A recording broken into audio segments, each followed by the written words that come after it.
I used to believe family was everything, a safe place where love outweighed greed. I was wrong.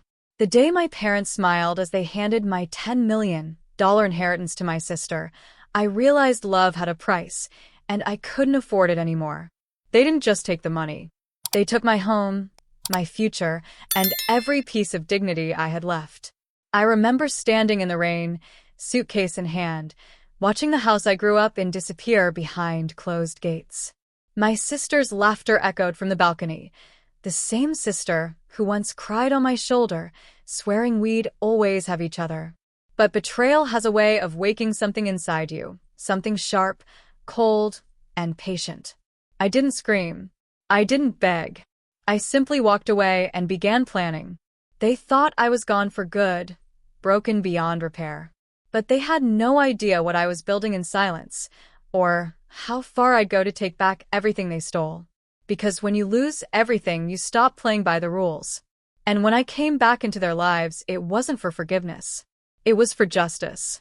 So tell me, how much would you risk to make the people who destroyed you finally pay?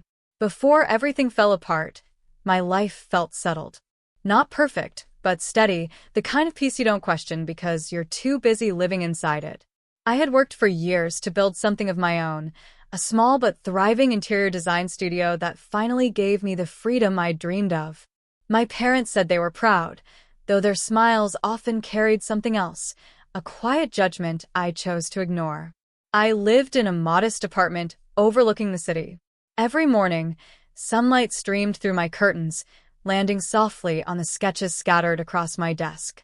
I'd sip my coffee, scroll through client messages, and tell myself that happiness was earned, that maybe I'd finally done enough to deserve it.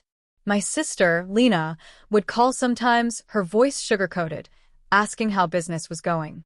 We were close, or at least that's what I believed. She had always been the golden one, beautiful, charming, effortlessly adored. And me? I was the one who worked in the shadows, trying to prove my worth. Our parents made no secret of their favoritism, but I told myself it didn't matter. I had my independence. I had something they couldn't control. Until my father got sick. That was when the cracks began to show. I spent months balancing hospital visits and client deadlines, watching medical bills grow faster than I could pay them. My sister, meanwhile, appeared only when it suited her, long enough for photos and pitying looks that painted her as the perfect daughter. Still, I didn't resent her. Not yet. I believed family was about showing up, even when others didn't. When my father passed, I thought grief would bring us closer. Instead, it became a currency, and I was the one left bankrupt. My mother withdrew into silence, my sister grew distant, and I felt the air shift every time I entered the house. Papers were whispered about, documents signed behind closed doors, conversations cut short when I stepped into the room. I tried not to question it. I told myself I was being paranoid. But small things began to add up. The missing files from my father's study, the sudden hush when I mentioned the inheritance, the strange coldness in my mother's eyes. Then came dinner. They invited me over as if nothing had changed. The table was set like old times, candles, fine china, the smell of rosemary and lemon from my mother's favorite roast. But beneath the polished surface, there was something off. My sister couldn't meet my gaze. My mother's voice trembled, too gentle, too rehearsed. And then, with a smile that didn't reach her eyes, my mother said the words that would burn themselves into my memory. They had made a decision. My father's inheritance, all $10 million, would go to Lena. The room went silent, except for the sound of my own heartbeat pounding in my ears. I asked why, barely able to speak. My mother looked at me as if I were a stranger and said, "You're strong enough to build your own future. Lena needs stability." I don't remember what I said next, or if I said anything at all. I just remember the flicker of satisfaction in my sister's eyes, the kind that tells you this wasn't a mistake. It was planned. That night, I sat in my car outside their house long after the lights went out. I stared at the windows that once glowed with warmth and laughter, now nothing but shadows. I wanted to believe it was temporary, a misunderstanding that would soon make sense. But deep down, I knew better. Something inside me, something I didn't even know existed, began to wake up. It wasn't anger, not yet. It was clear. And clarity, I've learned, is the most dangerous thing a betrayed woman can have. The first blow was financial, but it never stayed that simple. After the dinner, after the polite smiles and the polite lies, life began to rearrange itself around the absence I didn't know how to name. Clients who once called me first started taking twice as long to answer. Projects that felt secure slipped through my fingers with excuses about budgets and timing. The little studio I had built with late nights and relentless editing began to wobble, as if some invisible hand had loosened the bolts. It took a week for the full pattern to reveal itself. Bills arrived with new names, legal papers with signatures I didn't recognize, and bank notices that suggested accounts had been consolidated and redirected. I became a stranger in my own life, watching transactions and decisions I never made become the new normal. My name meant less and less in rooms where it used to open doors. I tried to handle it quietly, convinced that once I had proof we could fix it, that my parents had a reason I couldn't see yet. But proof did not appear. Instead, the world closed tighter. Then came the eviction notice. They didn't give me time to grieve or to fight. A lawyer's letter, clean and clinical, arrived at my door informing me that my lease was terminated. The landlord had been contacted and instructed to change the locks. The house I'd called home, the small apartment where sunlight hit my sketches every morning, was now a place where I no longer belonged. When I went to collect my things, I found the gate already latched. I pressed my palm to the cold metal and felt a hollow I'd never felt before, the exact shape of everything they had taken. What followed was humiliation, public and private. They orchestrated it with a kind of calculated cruelty I had not expected from the people who raised me. At the eviction, there were whispers from neighbors who had once said hello in the hallway. My sister arrived with a composed face, surrounded by people who smiled as if pity were a favor. The moment I stepped in, an arm, not quite gentle, took my elbow and guided me toward the door. The next thing I remember is the world tipping, my hair caught in someone's hand, a painful, degrading tug that dragged me from the threshold as if I were a piece of furniture to be removed. The sensation of being pulled out by my hair burned more than my scalp. It burned every memory of shared birthdays and whispered secrets. Pride cracked open in me, and inside that crack, anger settled like something ready to be set on fire. I did not scream. Anger has a way of cooling into purpose when it is focused. That night, with a trash bag half full of the only clothes left to me, I sat on a curb in the rain and listened to the city breathing. I let myself feel the betrayal in full, the calculated decisions, the carefully arranged paperwork, the way my mother looked away when I reached for help. It was not grief alone. It was clear. Every humiliation became a piece of evidence, every glance a confirmation that this had been plotted. I began to look for the seam where everything had been stitched together. I started small, an old email archive, a forgotten password, a friend in the bank I had once helped through a late-night crisis. Piece by tiny piece, the tapestry of their deceit started to reveal itself. There were transfers moved the night after my father's funeral, notarized documents created in the weeks before he died, and a power of attorney that had appeared and vanished with an efficiency that screamed premeditation. The most damning details were the ones that made me ache the most. Sentimental items sold or spirited away, real estate agreements signed without my knowledge, and a will whose fingerprints seemed carefully edited by someone desperate to erase me. Anger mutated into a method. I cataloged everything: dates, receipts, names, patterns. I learned to read the language of paperwork the way I once learned to read design schematics, each line a structural element, each signature a load-bearing beam of truth. I spent nights mapping my family's transactions on the back of takeout boxes, connecting dots until the web was impossible to ignore. I made copies in secret, hid digital backups in cloud folders with names designed to look like junk, and memorized the voices and routines of those who had helped them. I learned how to wait without appearing to wait. Patience became my new power.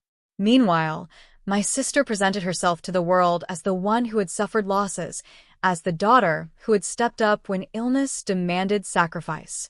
She accepted interviews with an ease that made my stomach twist. She posted perfect photos and wrote captions that glinted with moral righteousness. Friends I had known for years began to offer condolences to her face and avoid meeting my eyes when she walked in the room.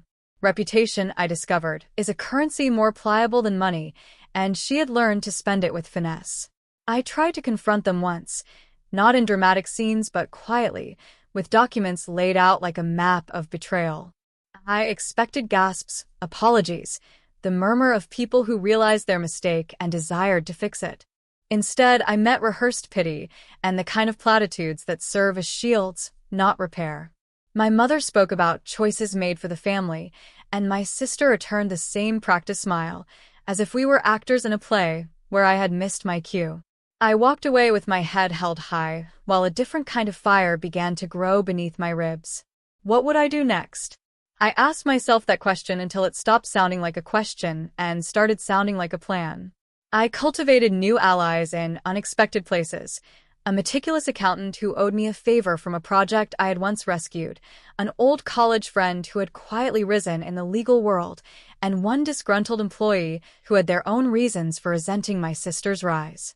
None of them were dramatic in the ways movies make them. They were practical, careful people who understood how to move between the margins of legality and the bright light of truth. Together, we began to build a case that was not about vengeance for vengeance's sake, but about restoring the facts to a ledger that had been doctored. Every step was measured. I leaked nothing that could be used against me. I gathered witness statements from faces who had been erased from the brave story my family told the world. I tracked money flows to shell accounts and unearthed photographs that contradicted public statements. I waited for the point where the narrative they had built would start to collapse under the weight of evidence. And yet, with every piece I found, I understood how high the stakes were. They could retaliate in ways I couldn't predict. They had networks, favors, the kind of social capital that can bend institutions to a will. The woman I had once been, who believed in forgiveness and in family first, flinched at the idea of escalation. The woman who remained, the one who had been pulled from a threshold and made to feel worthless, had no interest in being small again. She wanted the scales to tip. So I rehearsed patience like a sword. I planted seeds that would grow into undeniable truths. I hinted in places that would make their allies uncomfortable. I let small, inexplicable slips appear in public statements and watched as my sister's carefully curated image faltered. Rumors are fragile things, and when they meet proof, they become weapons. At the edge of every move, there was risk. At the edge of risk, there was the possibility of being crushed for good. But the alternative, letting them keep everything while my life disappeared into a neat line item on a balance sheet, was worse. The question that haunted me was not whether I could hurt them back, but whether I could do it in a way that exposed the truth cleanly, with the world watching, so that what they had built would not survive the light. I had amassed enough to make people ask questions quietly at first, and loudly later. I had not yet struck the blow I had rehearsed in my mind 100 times. But I had set the pieces.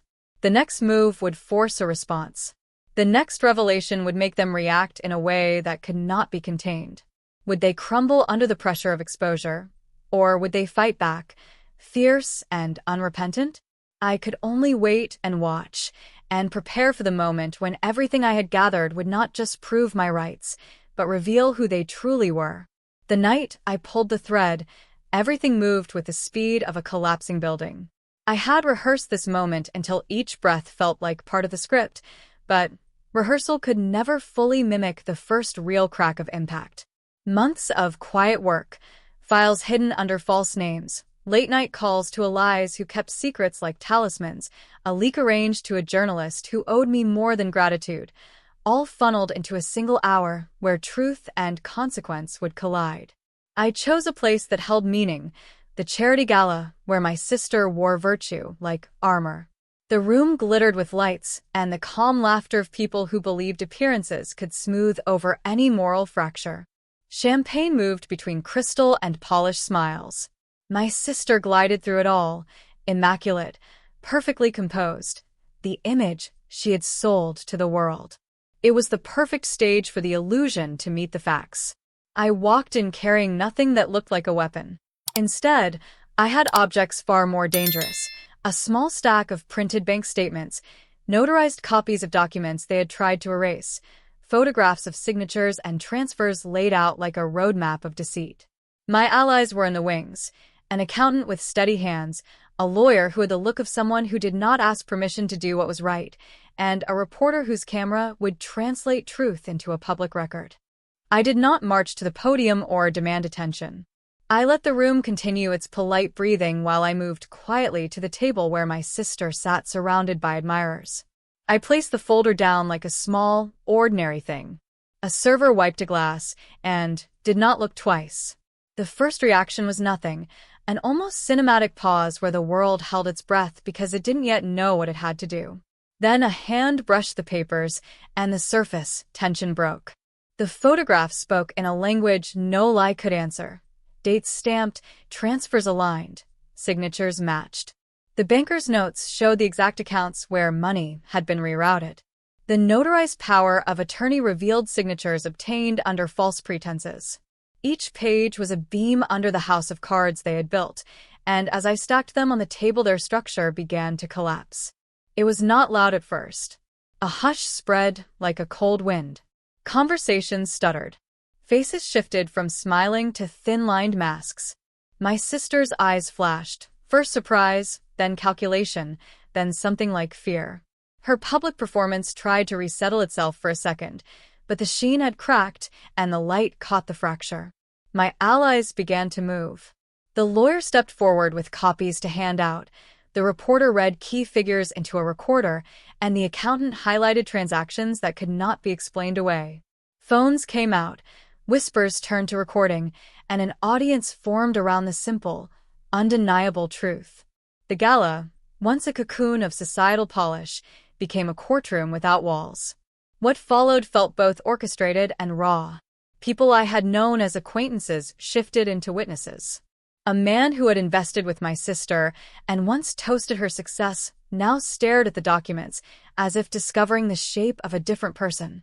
Murmurs rose to questions. An organizer tried to steer attention back to the program, but the program had been interrupted by reality. The kind of discomfort that cannot be softened by charity or chit-chat spreads through the room like ink in water.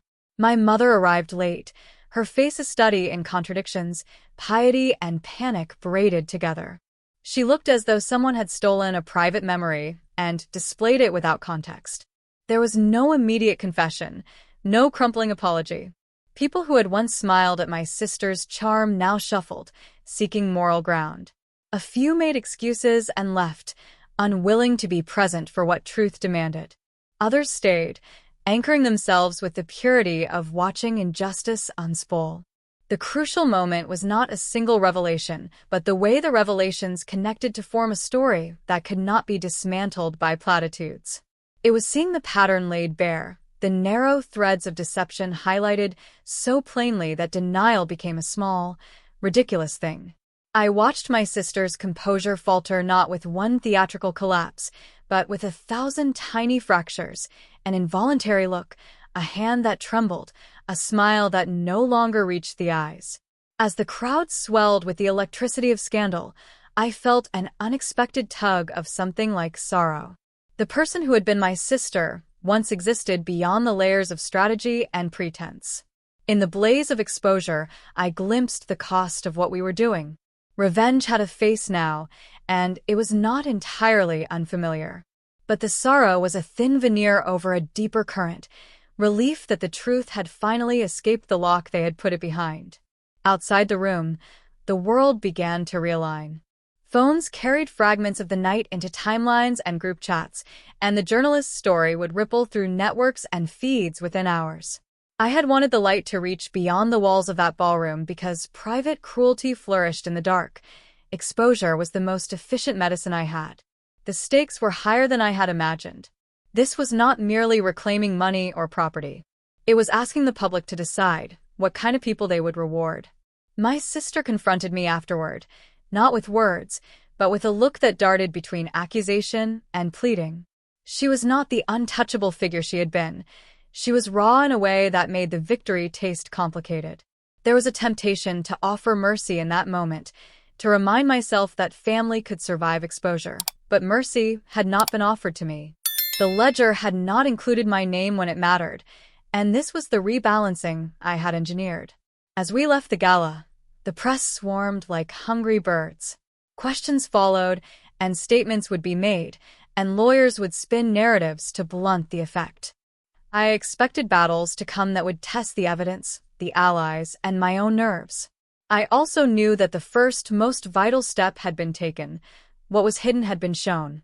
Standing on the steps outside, under the cold wash of streetlights, I felt the adrenaline ebb and something heavier rise, a quiet certainty that I had crossed an irreversible line. The moment of execution had arrived, and with it the realization that victory would not be simple. There would be reprisals, lawsuits, and a long, weary process of public reckoning.